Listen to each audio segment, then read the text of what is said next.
పెట్టేది, శమ్యాలు పోసేది, అల్ల కొడుకు పెళ్లికి నేను లేదా నా బిడ్డ పెళ్లికి ఆయన కానీ ఒక్కరోజు కూడా ఆ సృష్టికర్త అనేవాడు ఒక్కడు అని చెప్పి నాకు చెప్పలే.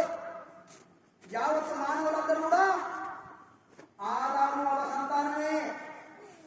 యావత్తు మానవులు కూడా చరిత్ర ఇప్పి చూడండి, యావత్తు మానవులు కూడా ఆదాము వాళ్ళ సంతానమే. 1400 ఏళ్ళ కింద చరిత్రను తీసుకున్నట్లయితే అప్పుడు ఒక్కొక్కరు 100 మంది పుట్టిండ్రు. ఏ పని చేసినోడికి ఆ కులం పడ్డది. వంట పని చేస్తే వడ్డోళ్ళు, కమర పని చేస్తే కమరోళ్ళు, ఎగ్జామ్ చేస్తే కాపర్లు, దూయకులు, బేరం చేస్తే కోటోళ్ళు.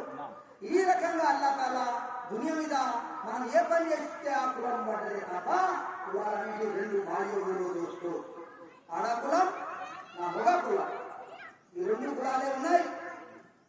దాని గురించి మనం నిదానంగా మన గుండెను పెద్దగా చేసుకొని సబర్తోటి ఓపికతోటి ఉక్కుకుల్లా ఇబాదత్ ఆయత అంటుంది ఖురాన్లో. ఉక్కుకుల్లా మానవ హక్కు, ఒకరికొకరు నిలవడం, ప్రేమ అనురాగం మాత్రమే నిలవడం మానవ హక్కు.